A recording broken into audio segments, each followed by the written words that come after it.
Let's talk about some unfinished business. Between Israel and Hamas, how close is anyone to a hostage deal? Well, I can answer that question in two ways. We are very, very close, and yet being very close still means we're far, because until you actually get across the finish line, we're not there.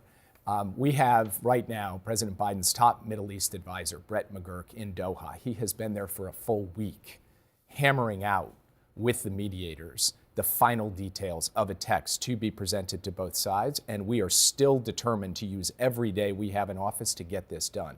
Can we get it done before the 20th? It is possible, but I certainly can't make any predictions that we will. I will say President Biden is getting daily updates on this.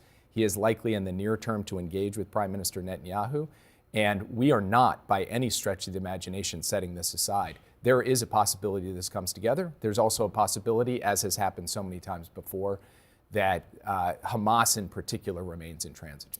October 7th was obviously a huge intelligence failure, mainly the Israelis' intelligence, but also our own. Here are you in September 2023 before the Hamas attacks. And the Middle East region is quieter today than it has been in 2 decades. 8 days later, Hamas attacked Israel. Hezbollah began ramping up its rocket fire into Israel. The Houthis joined in, firing missiles from Yemen.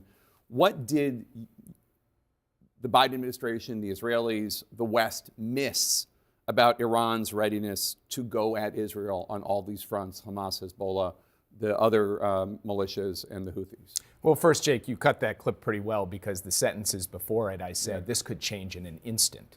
This could change tomorrow, because that's always true in the Middle East. What I was noting was that at that moment in September, you didn't have the kinds of hot wars and other upheavals that you'd seen in the previous 2 decades. But I noted that there were 2 things in particular we had to be concerned about. One was Iran, and the other was the Israeli-Palestinian conflict. So we were focused on trying to bring solutions to the Israeli-Palestinian conflict. And part of the solution we were looking for was moving down the track of normalization between Israel and Saudi Arabia as a way to get Israel to move on the Palestinian file towards a 2-state solution. Obviously, that was disrupted in a very severe way by what happened on October 7th, but we moved immediately to support Israel, to stand up for our friends and partners in the region.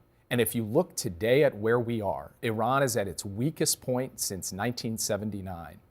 And you also see the fall of Assad showing just how weak and distracted Russia is as well. So there is a huge opportunity now, alongside the very real risks that remain, for the new administration to work towards a brighter future for the Middle East.